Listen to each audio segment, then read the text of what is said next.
Hi viewers, welcome to our channel. ప్రస్తుతం మనతో పాటు దాము బాలాజీ గారు సీనియర్ జర్నలిస్ట్ ఉన్నారు. వారితో ఒకసారి మాట్లాడదాం. సార్ నమస్కారం సార్. నమస్తే. సార్ నిన్న పవన్ కళ్యాణ్ గారు కోర్టుల పైన సుప్రీంకోర్టు పైన ఒక సీరియస్ అలిగేషన్స్ చేశారు సార్. అంటే సనాతన ధర్మాన్ని వ్యతిరేకించే వాళ్ళకి కోర్టులు అనుగుణంగా ఫలితాలు ఇస్తున్నాయి, తీర్పునిస్తున్నాయని చెప్పుకొచ్చారు. ఇది సుప్రీంకోర్టు మొన్న రీసెంట్గా ఇచ్చిన స్టేట్మెంట్ పైన ఇటువంటి కామెంట్ చేశారన్నట్టు అందరికి అర్థమైపోతుంది. మరి ఇటువంటి కామెంట్స్ని ఏ విధంగా చూడొచ్చు అంటారు? ఎందుకు ఈ విధంగా సుప్రీంకోర్టు పైన వ్యూహాత్మకంగా వెళ్తున్నారు, లేకుంటే ఏదైనా స్వీపింగ్ స్టేట్మెంట్ ఇచ్చారనుకోవచ్చా సార్? ఏంటి అది? స్వీపింగ్ స్టేట్మెంట్స్ పవన్ కళ్యాణ్ లాంటి వాళ్ళు ఎవరు? పవన్ కళ్యాణ్ ఎమోషనల్గా కనబడతాడు, యాక్ట్ చేస్తాడు తప్ప ఎమోషనల్ గై కాదు. అతను క్యాల్కులేటెడ్ గై కాకపోతే ఈ స్థాయికి ఉప ముఖ్యమంత్రి స్థాయికి రాడాను. ఆయన జర్నీ చూసినా కూడా వీళ్ళు ఎమోషనల్గా కనబడడం వేరు, ఎమోషనల్గా ఉండడం వేరు. సో నిజానికి ఆయనకి సనాతన ధర్మం పట్ల ఇంత ఎమోషన్ ఉందా అందరికీ తెలుసు. అతనికి ఏమీ లేదు. సడన్గా ఎమోషన్ ఎక్కడి నుంచి వచ్చింది? ఇంతకాలం అతను ఎప్పుడైనా జీవితంలో ఆయనకి ఎంతో 55 53 ఎంతో ఉన్నాయి, 50 దాటింది. ఈ 50 ఏళ్లలో ఎప్పుడైనా ఆయన సనాతన ధర్మం గురించి ఎక్కడైనా మాట్లాడా, తను ఆచరించాడా తన జీవితంలో? మరి అంత సనాతన ధర్మం అయితే క్రిస్టియన్ ఆమెను ఎందుకు పెళ్లి చేసుకున్నాడు? తన పిల్లల్ని మళ్ళీ క్రిస్టియన్స్గా ఎందుకు పెంచుతున్నాడు? ఇతను హిందూ, ఆమె క్రిస్టియను. మరి మతాతీతంగా ఇద్దరిని పెంచవచ్చు కదా కనీసం. లేదు, నీకు అంత ఇది ఉంటే ఆమెను కూడా కన్విన్స్ చేసి ఉండాలి కదా. అవేమీ లేదు. నిన్న కూడా వచ్చి మా పాప క్రిస్టియన్ అని చెప్పి డిక్లరేషన్ ఇచ్చాడు. సో క్లియర్గా ఏంటంటే అతనికి ఎప్పుడూ సనాతన ధర్మం మీద ఏ రకమైన ఎమోషన్ లేదు. ఇప్పుడు సడన్గా వచ్చింది. సో దానికి కారణం ఉంది. అలాగే సుప్రీంకోర్టుని బరి తెగించి విమర్శించాడని చెప్పొచ్చు. ఎందుకంటే సుప్రీంకోర్టు అనేది ఒక రాజ్యాంగ వ్యవస్థలో అత్యున్నతమైంది. మిగతా రాజ్యాంగ వ్యవస్థలు కూడా రాజ్యాంగానికి వ్యతిరేకంగా కానీ, దేశ ప్రజల మెజారిటీ దేశ ప్రజలకు ప్రయోజనాలకు వ్యతిరేకంగా ఉన్నప్పుడు కానీ సుప్రీంకోర్టు జోక్యాలు చేసుకుంటాయి అనేక సార్లు. దాన్ని ఇతను నిన్న సుప్రీంకోర్టుకి ఒక వార్నింగ్ లాగా ఇచ్చినట్టుగానే అర్థమవుతుంది. అందరూ కూడా అదే అర్థం చేసుకున్నారు. ఎందుకంటే గతంలో ఏమన్నాడంటే సుప్రీంకోర్టు తనకు ఉన్న ఇన్ఫర్మేషన్ బట్టి అలా మాట్లాడింది అని మొన్న ఒక రోజు అన్నాడు. నేను చెప్పాను కూడా. అంటే సుప్రీంకోర్టుకి ఇన్ఫర్మేషన్ లేదా? మరి మీరెందుకు టాప్ 2 లాయర్స్ని పెట్టుకున్నారు అక్కడ? సిద్ధార్థ లూత్రా అండ్ ఇంకొక ఆయన ముకుల్ రోహత్గి. సిద్ధార్థ లూత్రా ఏమో టీటీడీ తరపున అడ్వకేటు, ముకుల్ రోహత్గి అయితే ఏమో ఏపీ తరపున అడ్వకేటు. సో వీళ్ళిద్దరు ఇన్ఫర్మేషన్ ఇవ్వలేదా సుప్రీంకోర్టుకి? సో ఈ ప్రశ్నలు అయితే వచ్చాయి. ఇప్పుడేమో డైరెక్ట్గా వార్నింగ్ లాగా ఇచ్చాడు. అంటే కోర్టులు కూడా అని మాట్లాడుతూ సుప్రీంకోర్టు పేరు ఎత్తలేదు, కానీ కోర్టులు కూడా సనాతన ధర్మాన్ని వ్యతిరేకించే వాళ్ళకు వైపునే నిలబడుతున్నాయన్నాడు. అంటే కోర్టుని కూడా ఇతను ఒక నిందిస్తున్నాడు. ప్రజల్ని కోర్టు మీదకి రెచ్చగొట్టే విధంగా నిన్న మాట్లాడినాడు. అంతకుముందేమో మతాలకు వ్యతిరేకంగా, వేరే మతాలకు వ్యతిరేకంగా నిన్న కూడా అది మాట్లాడినాడు. అంటే ఒక ముస్లిం మతంలో ఇలా జరిగితే గమ్మునుంటారా, ఒక క్రిస్టియన్ మతంలో జరిగితే గమ్మునుంటారా? ఏం జరిగింది అసలు? లడ్డులో నెయ్యి యానిమల్ ఫ్యాట్ కలిసిన నెయ్యి లడ్డులో కలవలేదనేది టీటీడీ చెప్తుంది. నెయ్యిలో ఫ్యాట్ కలిసిన దానికి కారణాలు కూడా కాఫ్ అనే సంస్థ, ఎన్డీటీబీ ఏదైతే టెస్ట్ చేసిందో అదే సంస్థ డిస్క్లైమర్ కూడా ఇచ్చింది. ఇది ఫీడ్ని బట్టి కలిసి ఉండొచ్చు, ఆ పశువు ఆవు లో ఎనర్జీ ఉంటే కూడా ఆ పాలలో కలిసి ఉండొచ్చు, అలాగే ప్రాసెస్లో పాల నుంచి నెయ్యి తీసే టెక్నికల్ ప్రాసెస్లో జరగచ్చు.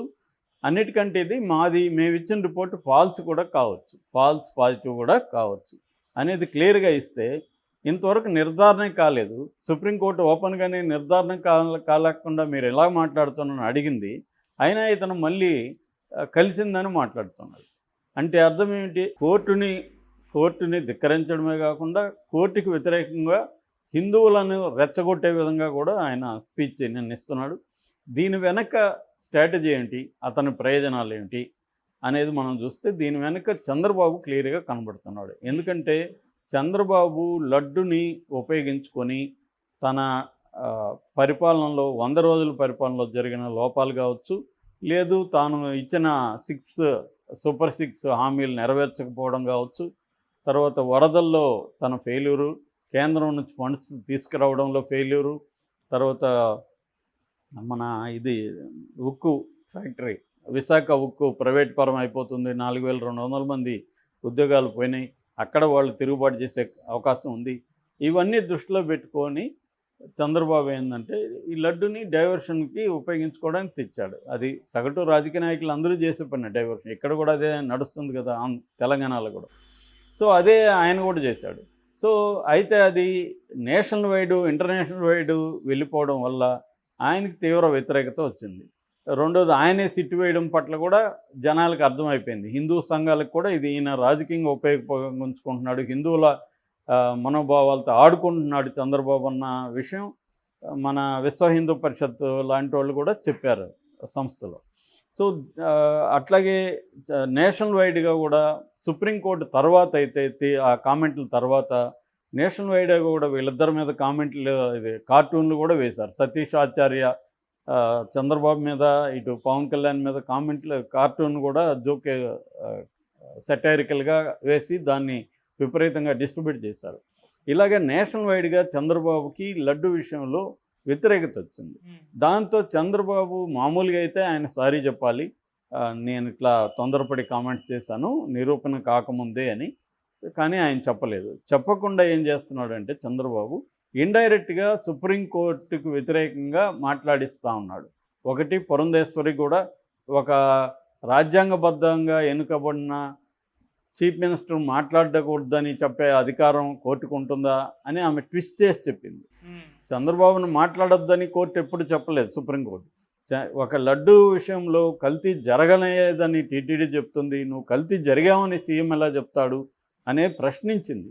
అట్లాగే నిర్ధారణ కాకముందే ఒకసారి ఫాల్స్ పాజిటివ్ అని ఇచ్చినాక ఫాల్స్ పాజిటివా కాదా అనేది సెకండ్ ఒపీనియన్ ఎందుకు తీసుకోలేదు, తీసుకోకముందే కల్తీ జరిగిందా లేదని నిర్ధారణ కాకముందే కల్తీ జరిగిందని చెప్పి కోట్లాది మంది హిందువుల మనోభావాల్ని ఎలా ఆయన ఆడుకుంటాడు, దేవుణ్ణి కూడా రాజకీయాల్లోకి వాడుకోవడం కరెక్ట్ కాదని కామెంట్ చేసింది.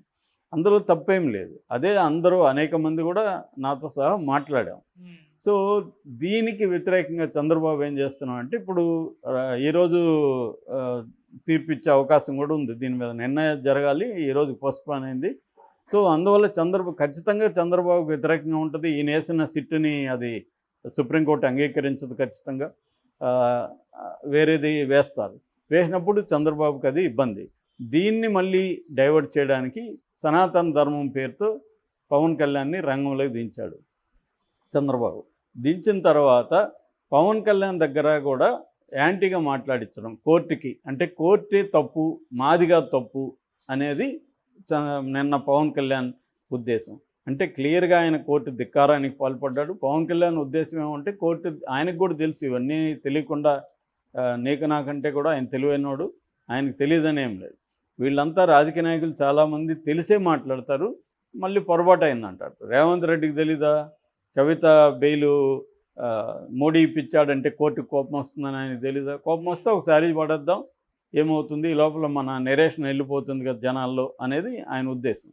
అట్లాగే వీళ్ళు కూడా ఇప్పుడు రేపొద్దున కోర్టు ఒకవేళ తప్పు పట్టింది అనుకో, పవన్ కళ్యాణ్ ఇది ఖచ్చితంగా అవతల సుబ్రహ్మణ్య స్వామి అవతల ఉండేది ఆయనే వదిలిపెట్టాడు, ఇదంతా రికార్డ్ చేసి ఆయన తీసుకెళ్ళి ఇప్పుడు కోర్టులో పెడతాడు ఖచ్చితంగా. సో పవన్ కళ్యాణ్ ఇలా మాట్లాడాడు కోర్టులో, పవన్ కళ్యాణ్ మీద రేపు కోర్టు కామెంట్ చేస్తుంది. పవన్ కళ్యాణ్ ఏమో అరెస్ట్ చేసి లోపలేదు కదా, వేస్తే మళ్ళీ ఆయనకే మంచి పేరు వస్తుంది కదా. హిందువుల కోసం సనాతన ధర్మం కోసం పవన్ కళ్యాణ్ కోర్టును కూడా ధిక్కరించాడు, ఒక గొప్ప నాయకుడు అన్నట్టుగా వస్తుంది కదా. ఇవన్నీ ఆలోచించుకొని అతను కోర్టు మీద మాట్లాడినట్టుగా మనకు అర్థమవుతుంది. సో క్లియర్గా పవన్ కళ్యాణ్ కోర్టుని ధిక్కరించాడు. రేపొద్దున ఆయన రాజ్యాంగ వ్యవస్థల్ని గౌరవించలేదని ఇంకొకరిని అడిగే హక్కు పవన్ కళ్యాణ్కి ఉండదు. ఎందుకంటే ఈయనే నీకు నచ్చకపోతే కోర్టును నువ్వు ధిక్కరిస్తే ఇంకొకరు కూడా అదే పని చేస్తారు కదా. రాజ్యాంగ వ్యవస్థల్ని ఎవడైనా ఎందుకు గౌరవించాలి నువ్వు గౌరవించినప్పుడు? కాబట్టి అదే ప్రశ్న రేపు పవన్ కళ్యాణ్కి కూడా వస్తుంది. ఇదేంటంటే ఒక డేంజరస్ గేమ్కి పవన్ కళ్యాణ్ ఆంధ్రప్రదేశ్లో తెరలేపాడు. ఒక యోగిలాగా ఉత్తరప్రదేశ్లో, లేకపోతే శివరాజ్ సింగ్ చౌహాన్ లాగా నార్త్లో ఎట్లాగైతే బీజేపీ హిందూ మతత్వాన్ని ఉపయోగించుకొని ఓట్లు కోసం నానా తంటాలు పడుతుందో అదే పని పవన్ కళ్యాణ్ ఆంధ్రప్రదేశ్లో చేయడం కోసం ఆయన ట్రై చేస్తున్నాడు. నాకు కులాలు లేవు మతాలు లేవు అని వందల సార్లు మాట్లాడిన వ్యక్తి ఇవాళ సడన్గా నేను హిందూవాది, నేను సనాతన ధర్మాన్ని కాగడబట్టి తీసుకెళ్తాను, దానికి వ్యతిరేకంగా ఎవడు మాట్లాడిన వాళ్ళు తాట తీస్తాను, చివరి కోర్టునైనా కూడా నేను సహించను అన్న పద్ధతిలో నిన్న పవన్ కళ్యాణ్ మాట్లాడాడు. ఇది ఖచ్చితంగా డేంజరస్ అని చెప్పచ్చు మనం.